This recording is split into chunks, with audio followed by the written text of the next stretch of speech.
Yeah, it's giving me the willies. Why? Your clicky wrists. I wonder why I find that so grotesque. Don't know. Like when you like chip your teeth. Like that kind of. No. What really gets me is the thought of clipping a tooth with a nail clipper. Why is that such? Just imagine it. There's that picture, isn't there? Not of someone that's done it, but that picture of someone like where they've got a nail clipper on their teeth. Yeah. As if they're gonna do. Horrendous. Well, the one that really gets you of that woman with like hocking snot into that man's mouth. I just can't. Wherever that video is circulating, I'm sure there's been multiples with it. Yeah. It's the ones where you can feel it in your toes. And you can literally feel it in your toes. It's so disgusting. Yeah. Oh, it's like my sister's neck. Oh yeah, with the crunching. But she does it in a quiet room, and it literally. No wonder you can sever arteries and shit doing that. Can you? Apparently, yeah. Can you actually cause harm? I think so. Because I think Connor cracks his neck every now and then. I mean, yeah, I crack my neck. I don't think I can. I suddenly feel it, and you can just feel the need to crack it, and I just do a little crack, and I'd love to go to a chiropractor where they do a full body fucking click your bones, but I also apparently I wouldn't want to wake up in heaven. You know what I mean? Where you go in and you go, now just breathing.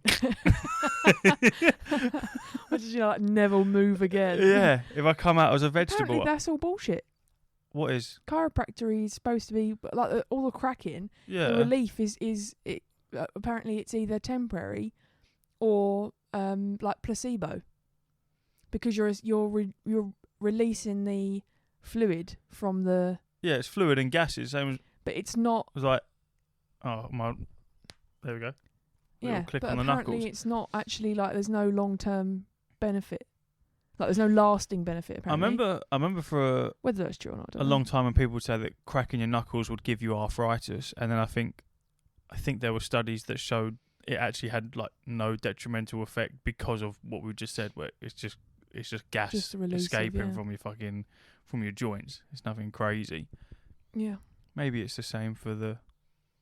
Because it's like when you crack someone's spine, and you feel. There was a guy in school who used to get hold of my fingers and crack those bits of the knuckle. Meg does that. I cannot do it. Oh, it fucking sucks. Don't need to be cracked. Leave him alone. Leave him alone. We was at Comic Con yesterday. Were we? Yes. Oh. What a shitload of walking that was. Yeah.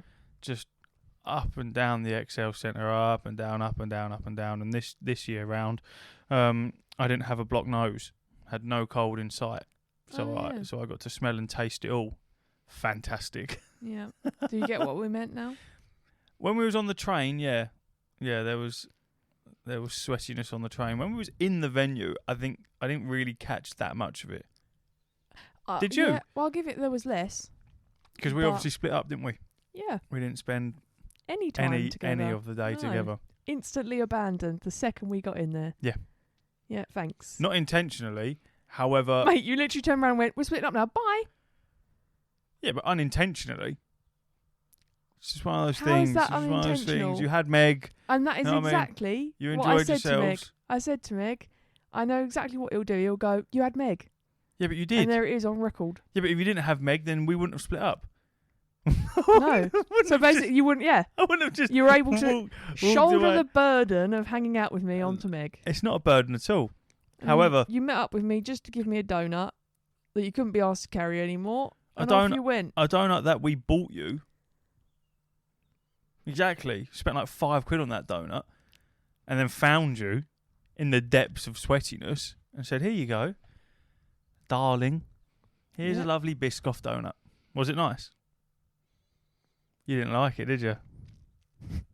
Did you eat it? No. I don't like Biscoff, Reese. I'm sorry. I don't like Biscoff. I never have.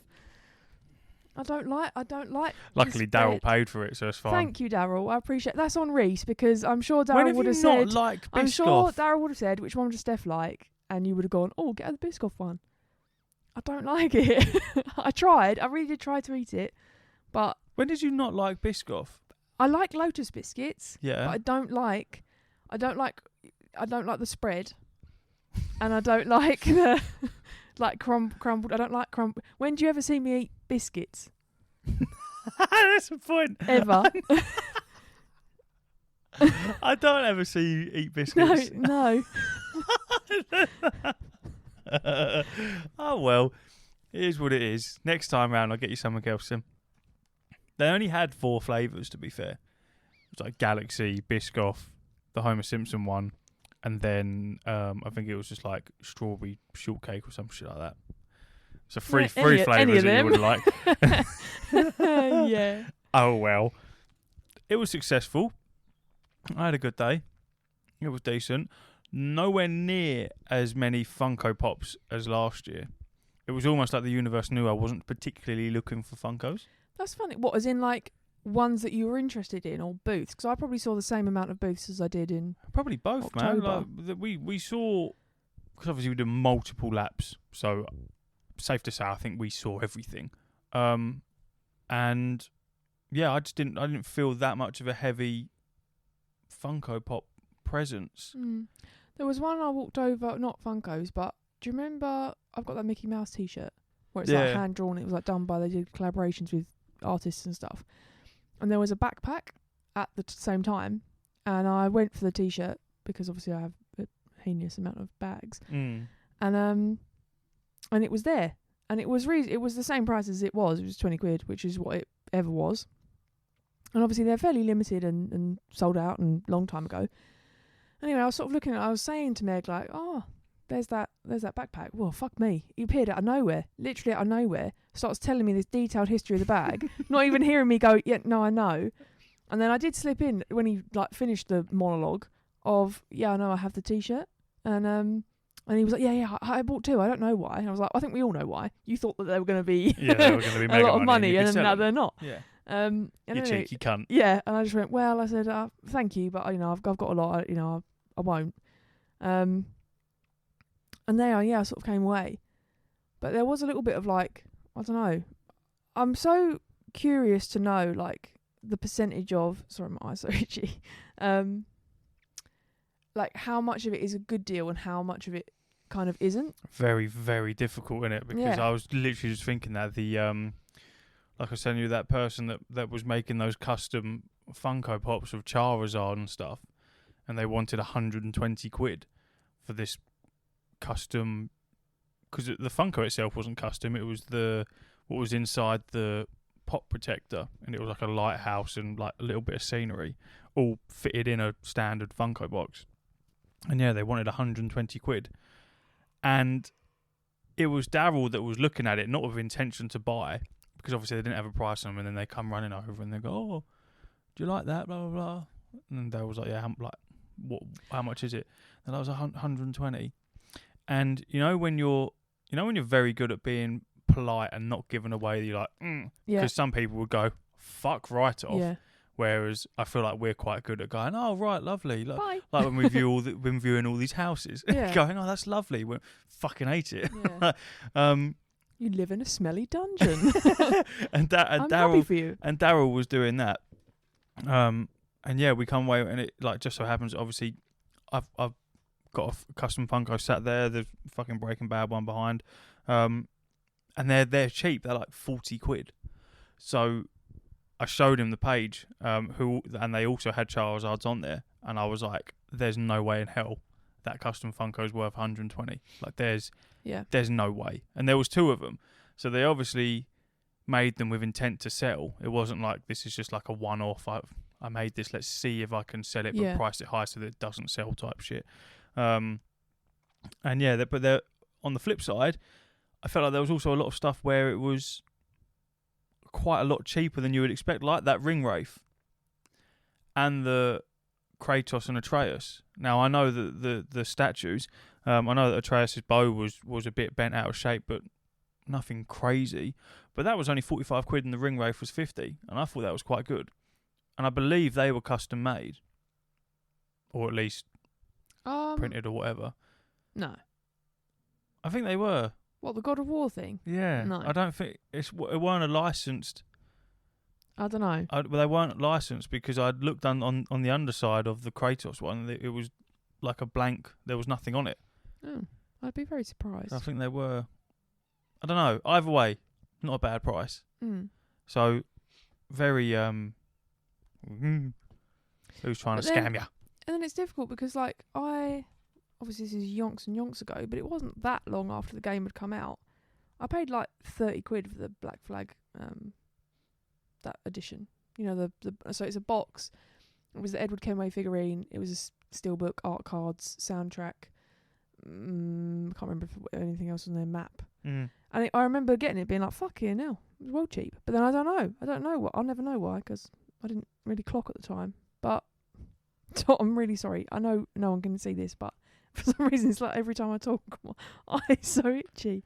It must be horrible to look at. I'm just fucking talking and gouging my left eye. Fingering your eye holes. Is it that itchy? Take the wheel. Wheel. Sorry. What are you doing? Sorry.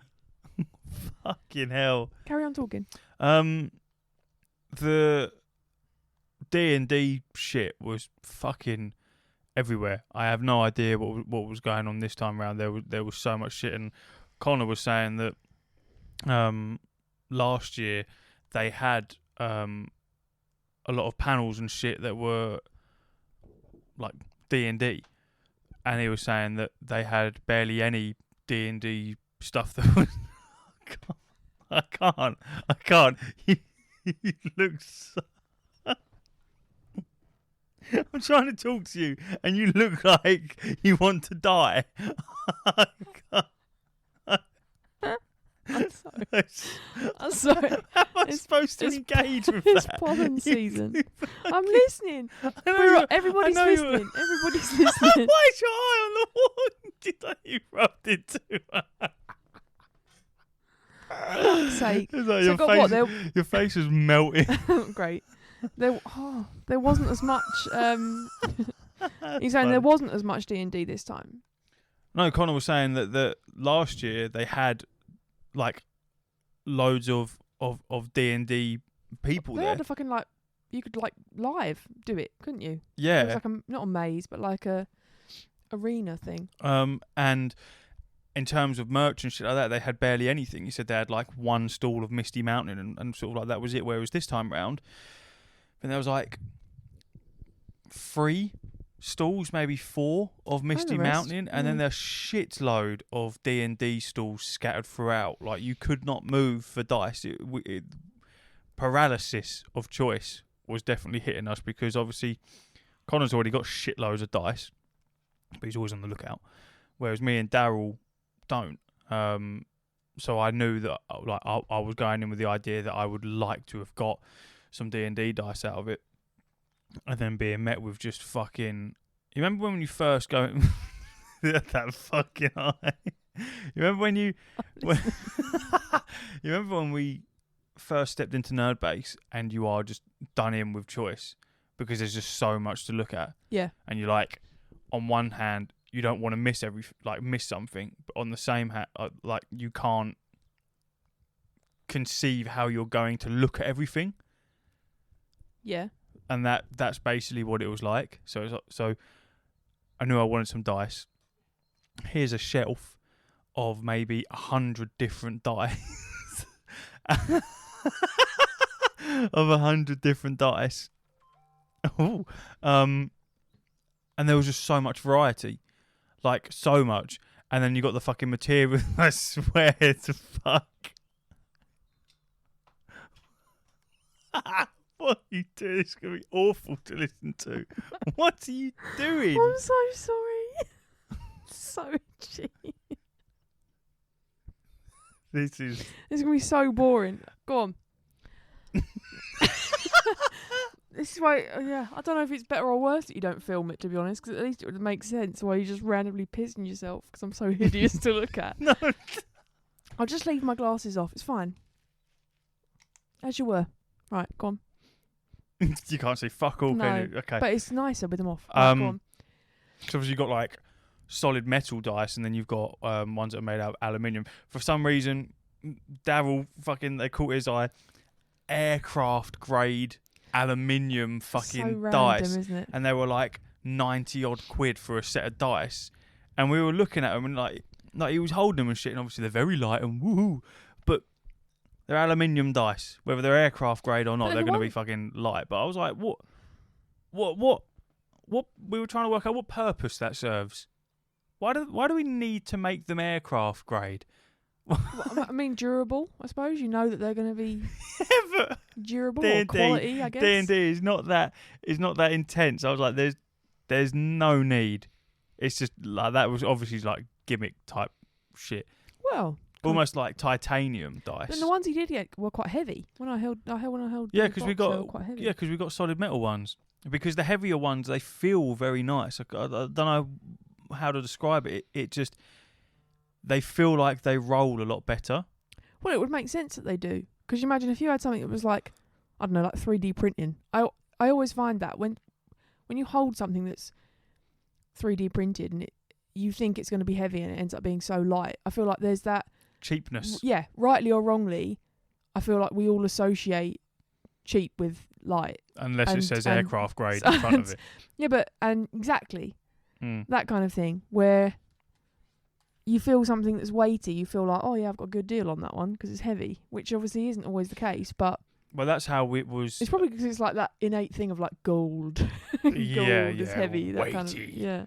Because it was like that with the dice cases. There was a Misty Mountain had their cases, which was obviously like their end of stock shit, because a lot of them were a bit like had a couple of little bits wrong with them, and they were asking for a lot of money. But obviously they're made out of different woods, so one of them stood out like so much heavier than the rest of the boxes, and that was the one that I was like drawn to because I was like, I like the weight of it. Yeah. But What was on it? I can't even remember. No. You know what I mean? But then there was another store that had loads of boxes, and exactly that. They had like the one that I got, which was like 30 quid, which is decent. But then they had a load of other ones where if you bought them, you got another like a free set of dice with them, and they were like, I think they were like 20 quid or something like that. All right. But they were really thin, flimsy wood. Like they felt really cheap. Are you Sorry, are yeah. you good? I'm listening. Speak. It's boring. What are you doing? I'm just trying to get comfy. Yep. Oh, I've touched my glasses with my finger. Never And- mind. I can see the smudge. Yeah. And yeah, that it's weird how you'd like pick up one of those boxes and then go, oh no, I don't want that, Yeah. because you think, oh, it's just like flimsy, Yeah. horrible. And that is ultimately, as sad as it is, that is the kind of thing. And you think like, oh, these glasses. That would be why they were giving free dice Um, away with it. Yeah. To Probably try and because sort of they had fucking hundreds of them. yeah. There was loads. Yeah. And I think at somewhere like that, they're hoping that, you know, you're going to be sort of like caught up in the magic of the day, as it were, and not actually really thinking about what it is I mean, like shit, I went and bought like, it was probably maybe 5 sweets in the whole bag, but they were, you know, like the freeze dried or whatever it is. Yeah, we had them last time, didn't we? Yeah, and they didn't have those ones. But this time I got they were like peachy. Yeah. And yeah, you think like I'm someone who I really wouldn't go and normally buy. £6 for a bag of 5. Like yeah. Yeah. But But you when just you're in think, there, you go, like, yeah, I all right. literally paid like £1 a sweet practically. Bruv, we got chips with with chicken. We got chips with chicken like tenders cut up on top with some fucking barbecue sauce and mayo or whatever and some seasoning. 14 quid. Yeah, mine was 13. It's ridiculous. It was really nice though. It was that, nice. I will say the food. I enjoyed Was the better. food much more. Yeah, I think we just made better choices. Yeah. But then even that, like £6 for bubble tea, that wasn't even like. I mean, whether they were packing it there or not, I don't know. It was. Yeah, it was like pre-made, wasn't it? Yeah. It was weird. That was literally just a stand. Yeah. Yeah. Like, they were just. And then you know what? I actually nearly bought the second one. I nearly very, bought a very second nearly one. did. Yeah, I Not got very from, thirsty. Not from them, but from the other one on the other side. I just couldn't find them. Then I ended up getting a can of water, which was fucking ridiculous. Drank it in 10 seconds. Well, it's like I always think like the minimum water you should be able to purchase is 500ml, isn't it? Because anything less, if you're buying obviously buying it out of thirst. Because otherwise you'd be buying something cool. What are you doing with a 300ml can of water? I know, it's fucking. And then it was like infinitely recycled. That's got to be that. Yeah, that's probably about 300ml. What are you doing with a it? little bit more than that. You reckon? Like a can of Coke, yeah. Well, this is a pint. Yeah, but how much is a pint? Fuck Does it not say it on there? No. No. I have no idea.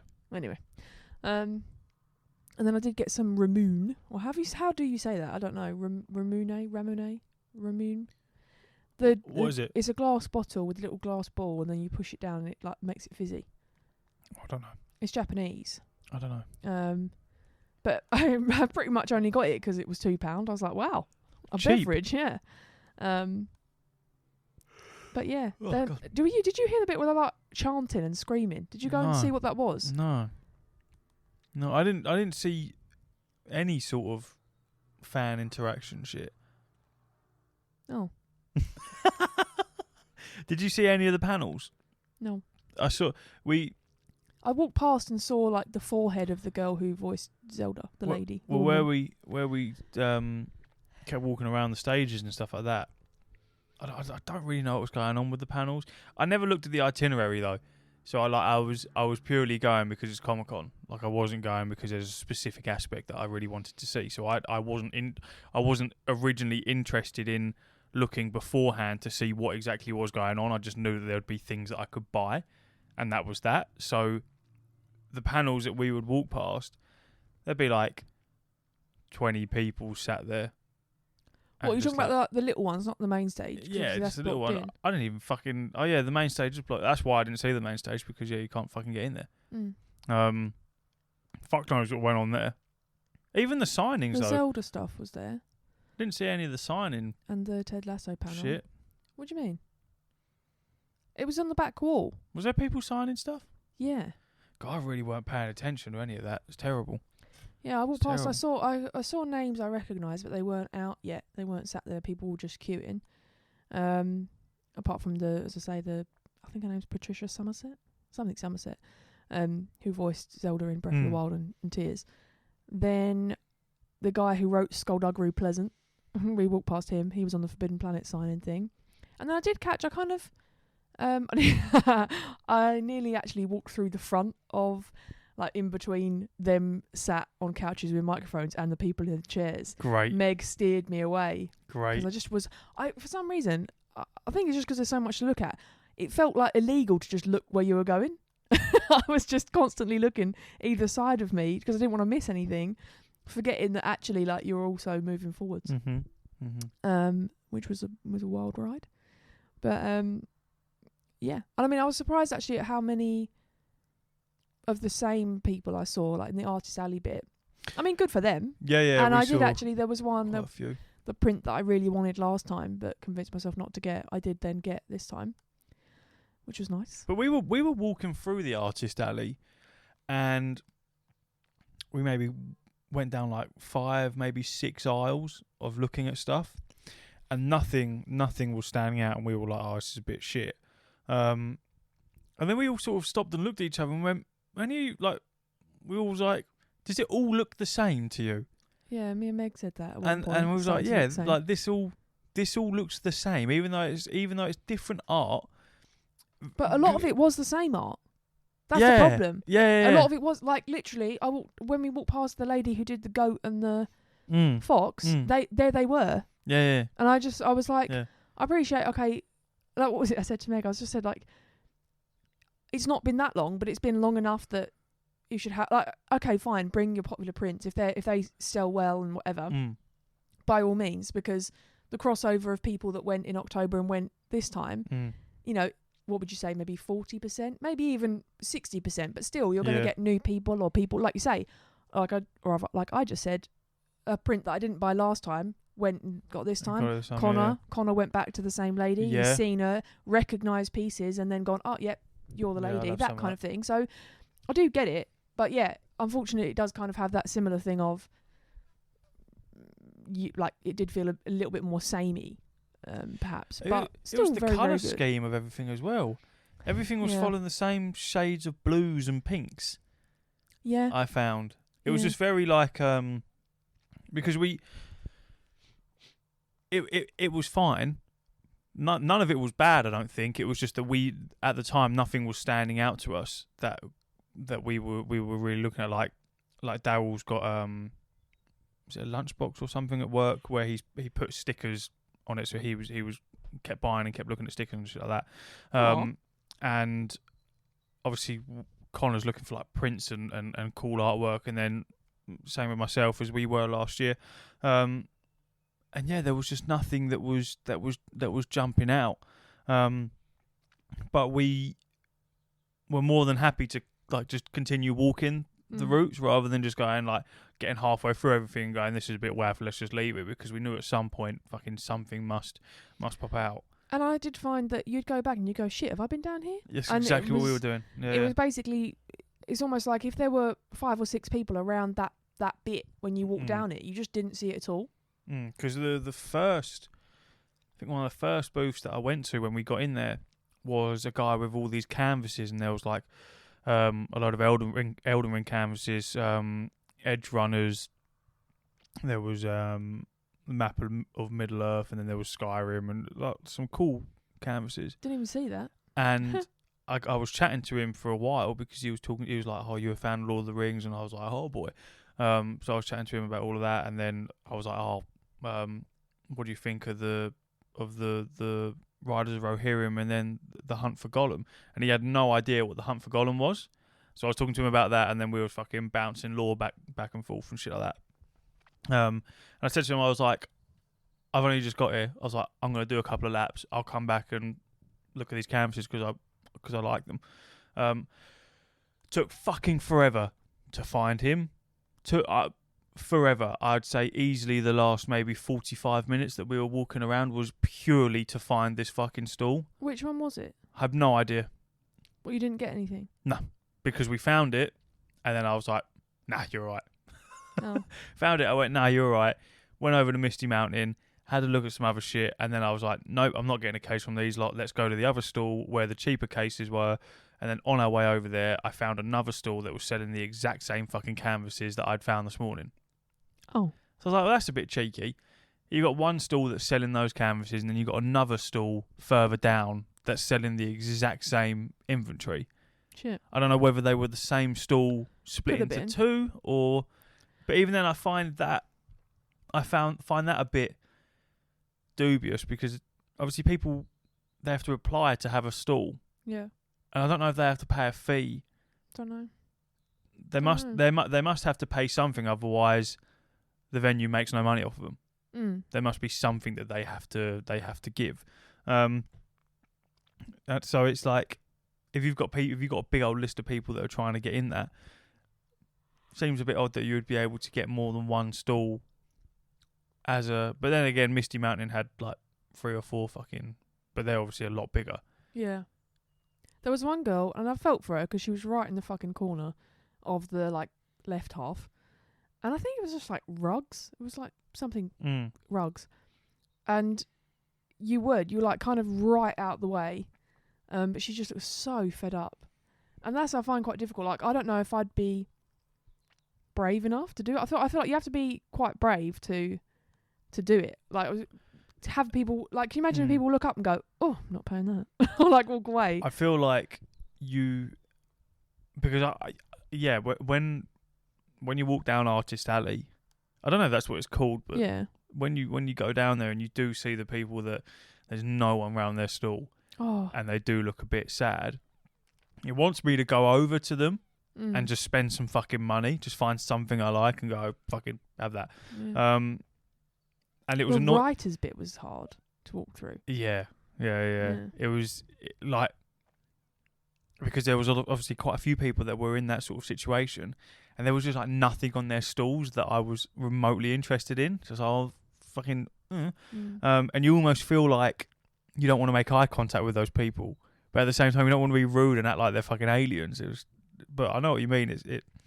It would be difficult, but at the same time, I think what I noticed with like 90% of the people that had stalls, they also had other people with them. Yeah. So whether it be like friends or family or whatever. And I feel like if you set up a stall and you have it looking the best it can possibly look, and then you have a decent person there with you or a couple of people with you, so you can just like hang out essentially and just fucking sell some shit, hopefully, then I feel like it wouldn't be too bad. Also, I think it depends on the mindset though, because if you're solely there because you want to push your stuff and make money, you come to the end of the day and no one's bought anything, that must kick you in the bollocks. Yeah. Yeah, hugely. Well, and it's like there were multiple opportunities where I had the opportunity, like the kind of like the openness of the conversation to be like, oh yeah, I actually, I'm a bit of an artist myself, I kind of, or like mention my Etsy or whatever, and it's like absolutely not, because I don't want you to look at it. I don't know why, because like I don't want to start a conversation about it. Thanks. And now I'm having a fucking What's the Buttons t-shirt. Look at me. Yeah, it's just funny. I've always been like that though, like uni and stuff, and there were people at parties and they'd be like, oh, do you want to look at my portfolio? No. Do you know what I mean? Just because we're all on the same calls, I don't have to. I don't know. To be fair though, just awkward like that. I'm very shy. I do know what you mean, because any sort of interaction with anyone outside of who we know, I never bring up the podcast. No, it just, ever. I don't know. It's funny. I never bring up the podcast. I very rarely bring up gaming, because even though this is something that I love doing, and especially when it comes to gaming, something that I do every single day of my life, pretty much without fail. And if I'm not doing it one day, I'm definitely thinking about it. I've just a straight up addiction. I find it so awkward to talk to people about it. Yeah.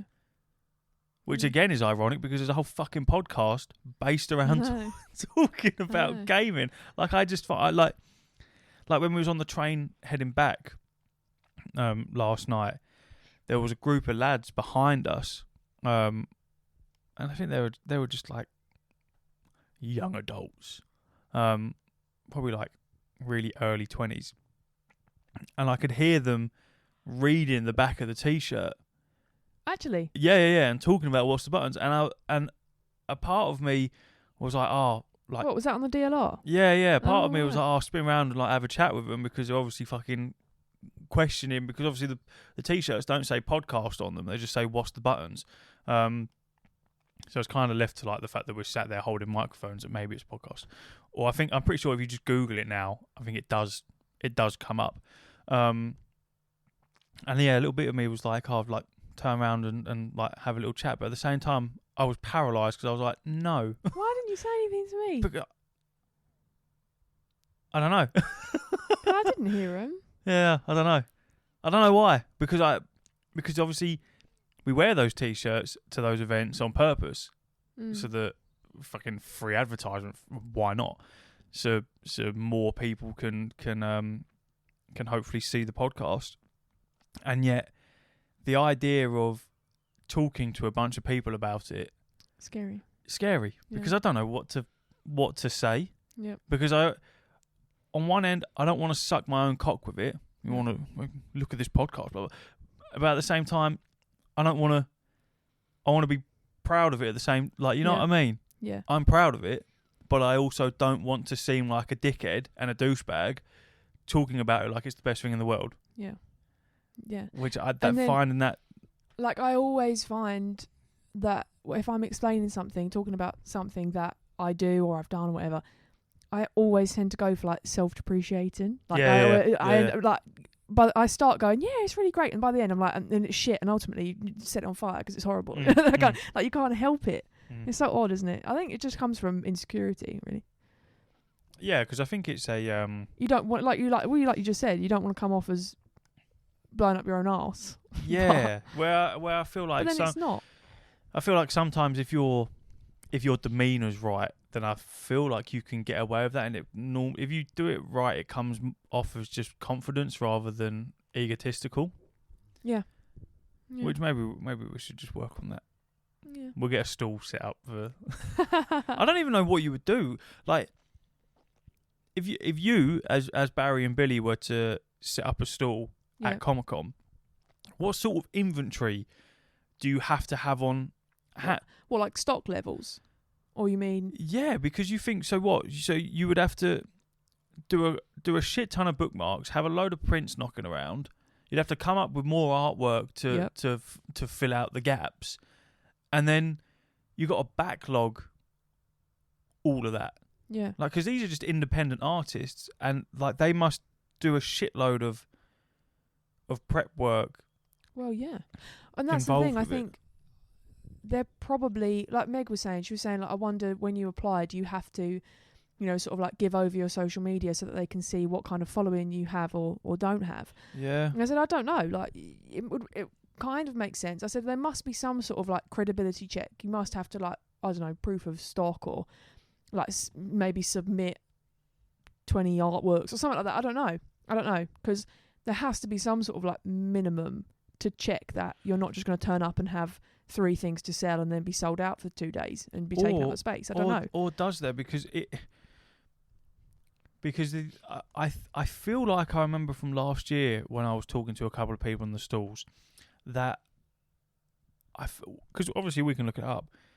I feel like you pay a set amount for the whole event, or if you want like a Saturday or Sunday. So the event themselves, say I paid for Friday, Saturday and Sunday, let's call it 300 quid, 100 quid a day.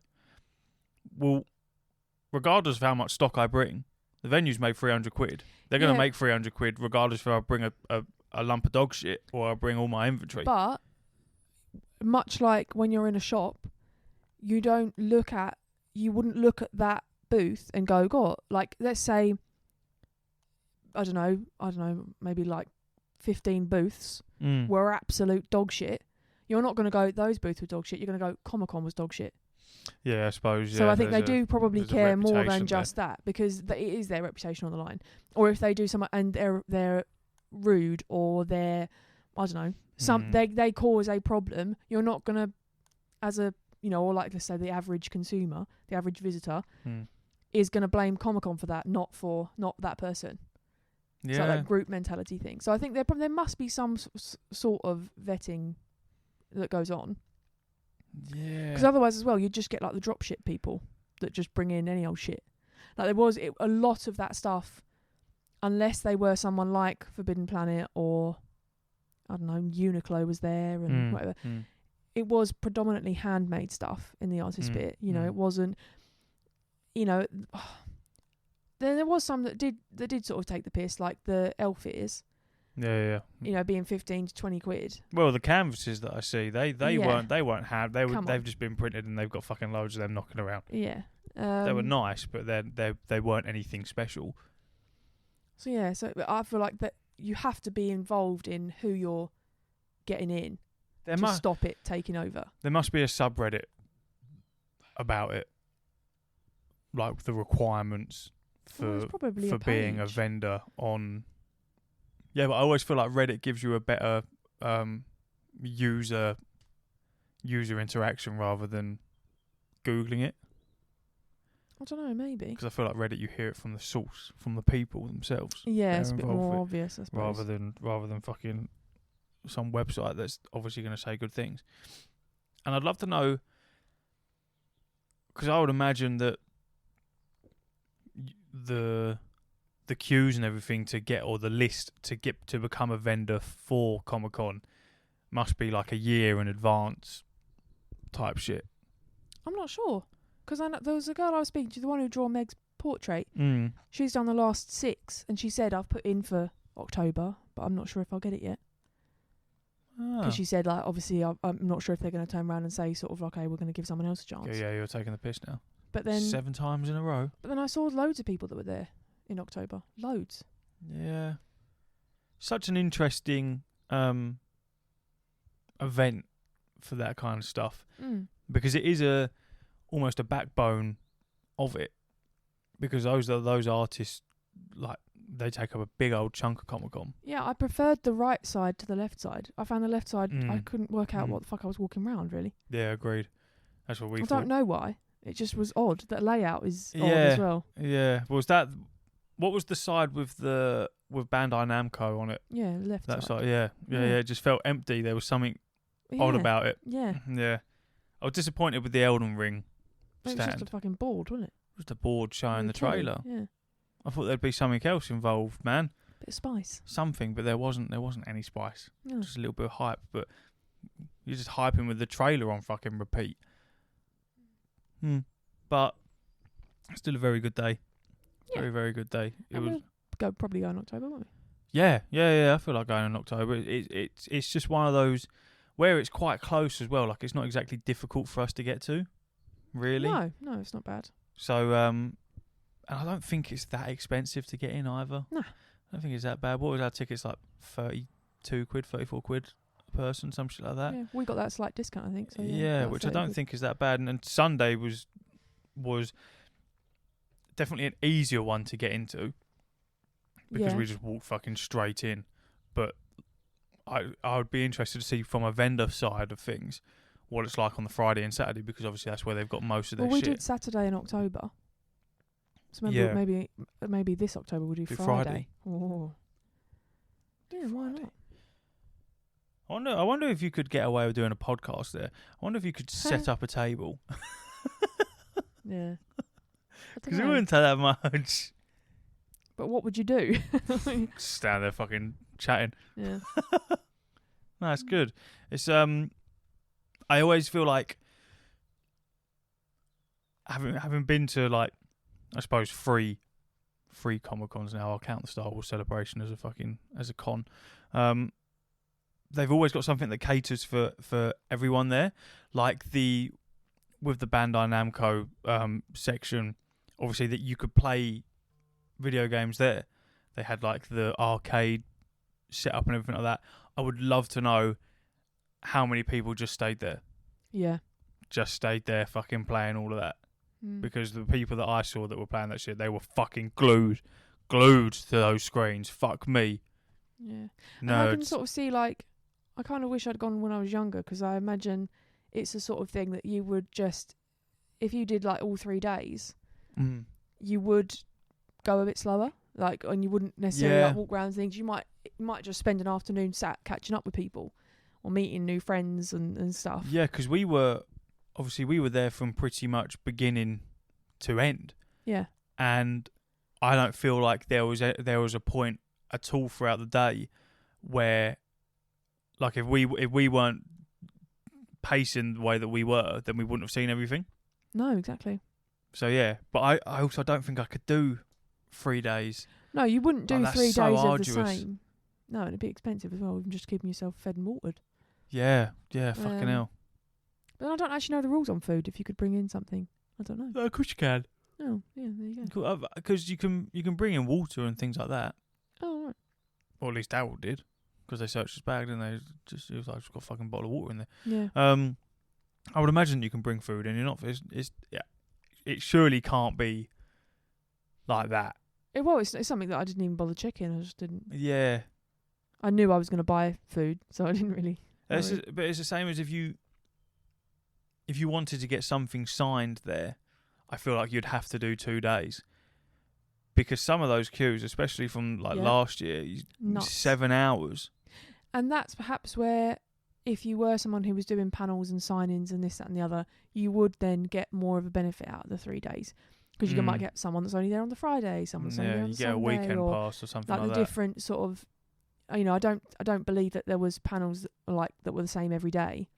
No, it was all variations. So that kind of makes it a little bit more meaty, doesn't it? Maybe we'll look nearer the time. Yeah, I feel experience a panel next time. Yeah, because I feel like I could do a weekend. Yeah, I would quite like to do a panel as well, but it has to be a panel that interesting. Yeah, and that's the thing. I think, like, had I been alone, then I would have, but I felt selfish making other people sit through something that only I was interested in. But Meg likes Zelda, doesn't she? No. Oh. Oh, I see. Yeah. She likes Zelda as much as I like Biscoff. Sorry about that. That's all right. Yeah, maybe we'll do that. Tired now. Yeah. Should go to bed. I'm all Comic-Con'd out. I know. Spoken about Comic-Con. Oh, let me get it in lastly. Dredge is absolutely fantastic. What a fantastic little indie game. Do you think you know the end? I don't know. But I spent a solid 2.5 hours just getting new rods being beaten up by fucking fish. Yeah. Oh, it's so much fun. Are you going to play a bit more now? I don't know yet. I might do. I might think. Or I might turn on just to see what the percentage was, because this morning I think it was maybe like 30 odd %, What, completed? something like that, or Oh, 40%, right. something like that. It's not that long of a game. I know that when Connor was playing it, he was like, you could tell that he was like, I could tell I was getting near the end because his upgrades were. He was like sort of at the end of the upgrades. Oh, okay. So when you're at the end there, if you've Yeah. got there passively and you haven't fucking grinded for it, because there's like these little cog mechanism things that you can get, which you need to. It's almost like a skill tree to upgrade your. So it'll be like a deep sea diving rod, or it's got like different engines and shit like that, and you need to upgrade through this chart to get to the end stuff. And what I found out is a couple of vendors that you can come across, some of them sell these cogs, but they only sell one. But if you buy one and then you rest at the dock, which is a very normal thing to do to avoid the spooky night, it resets that vendor. So you could then buy one again. But obviously you have to have the cash flow to sustain that. Right. So I was like, if you really wanted to, you could buy one, Sleep. like sleep, go and fish, sell, and like rinse and repeat. To me, that doesn't seem fun. No. I did it once to see how long it would take, and I was like, that is boring as fuck, because you do that passively anyway. Yeah. But yeah, in terms of playability, very fun, because you can just pick it up and put it down. I feel like that's what indie games are designed for, is that ability to they're just chilled out. You know what I mean? Yeah. But this has got whatever story's fucking unfolding here. I ain't got a clue. But there's some dark, spooky shit going on with these fish. There's one that's in a massive hole. One of my questers sent me to like do something in this hole, but I can't go over the hole because there's a big fucking monster in it. And every time I go over it, it batters the shit out of my ship. But there's a scientist that's next to it who's stranded, and she's like, "Get me these fucking fish, and we'll sort out the big thing in the water." So now I've got to go and find some fish with her. It's all about fishing. Nice. And the art style is very nice. It's a very good game. I can see why it was up for and won awards. Yeah. Because it's just very, very nice. So, ladies and gentlemen, Dredge, if you've been in two minds about it, and Dave the Diver as well, that's meant to be really good. Yeah, maybe that'll be next. Maybe, yeah. So, if you're thinking about Dredge, I highly recommend that you buy Dredge. I think it's available on everything. I think so. I'm pretty sure. Decent. Right. Lovely. Why is Alexa talking? I don't know. Why is she talking? Right. And on that note, Yes. see you later. Uru. Uru.